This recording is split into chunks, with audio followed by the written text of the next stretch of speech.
Hi, this is your tarot reading for Tuesday, the 18th of August, 2015. I'm using the Law of Attraction Tarot again today. So I'm just going to shuffle my cards here and give you a 3-card reading. So I hope you had a good day yesterday. I hope the week is starting off really nicely and that you're getting what you want out of it. Let's see specifically what's occurring today.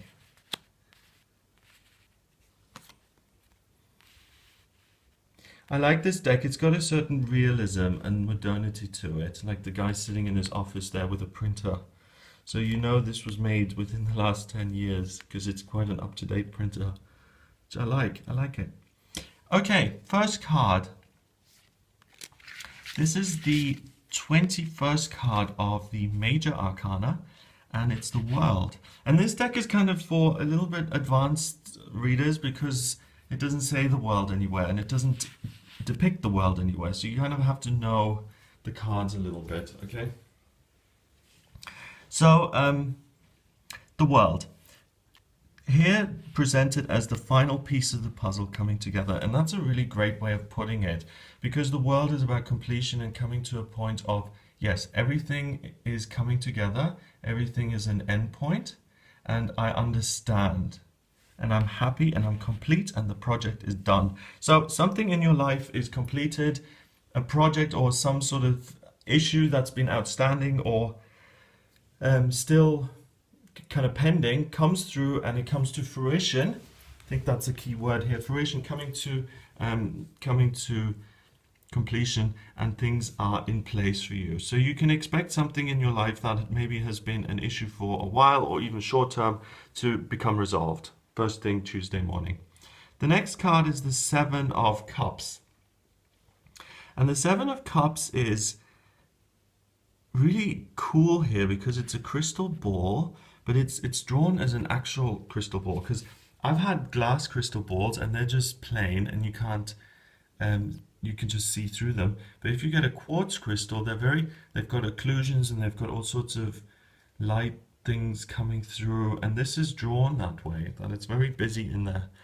And the 7 of Cups is about bringing together your clairvoyant, your intuitive energies and forces.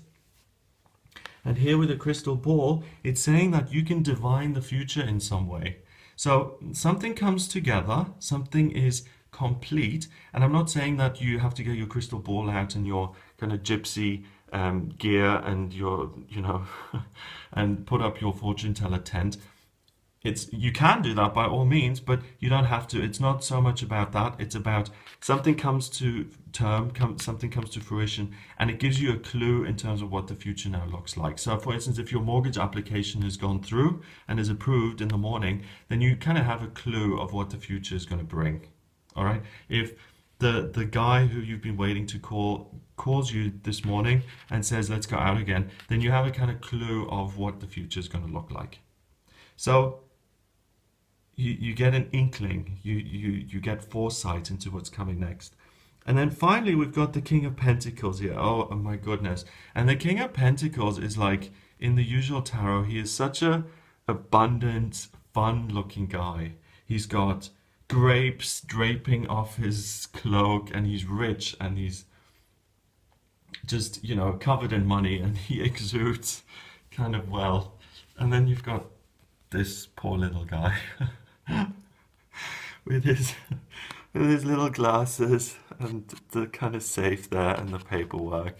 Doesn't seem much fun, does it? I mean, he's got all the wealth that he wants, but he doesn't seem to be enjoying it very much. Bless him. Okay, so the King of Pentacles does represent abundance, and whether it's fun or not, and in this case it certainly isn't, it means that financially you're structured. And to be honest, if you had this guy kind of working on your finances, you'd be really relieved, because this is the kind of guy you want as your business manager. So there is solidity, there's structure, there's unshakable kind of knowledge in terms of your finances. So we've got a lot of things coming together here, something coming to fruition, giving you the way forward, and could be possibly that the way forward comes as a result of your financial security. Could be separate as well. So it could be that in the morning the guy calls that you've been waiting to call, and then in the afternoon you get some good news about the finances as well. Or it could just be the finances, that financially the mortgage has gone through, and that gives you a way forward. But regardless of whether it's one thing or two things, the key message here is that positive things are coming into your life today. Things will come to fruition in a positive way. You know, things can also come to fruition in a bad way, a breakup, you know. Chapter 11. Those are fruitions that are not good. But this is a positive development, and it takes you forward and it gives you an insight into what's coming up. 21 and 7 is 28, and 1 is 29.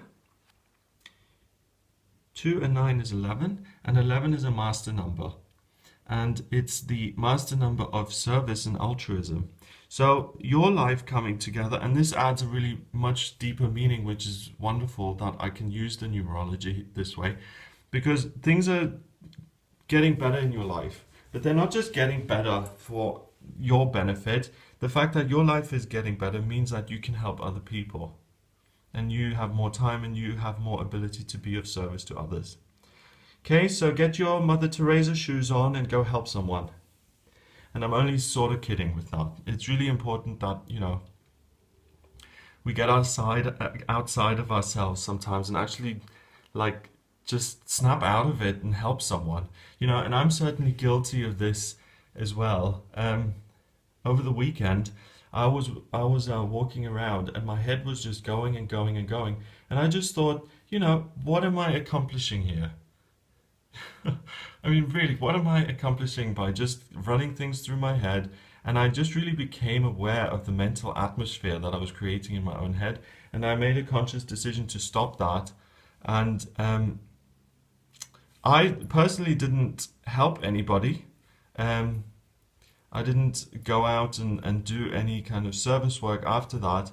But I at least put a stop to the kind of hamster wheel thinking.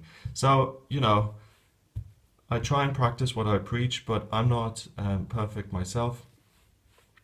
And it's about that self-awareness, you know, it's about kind of doing the best you can in that day. So have a wonderful Tuesday. If you'd like a private reading with me, then please get in touch with me via the website. It's gregoryscott.com.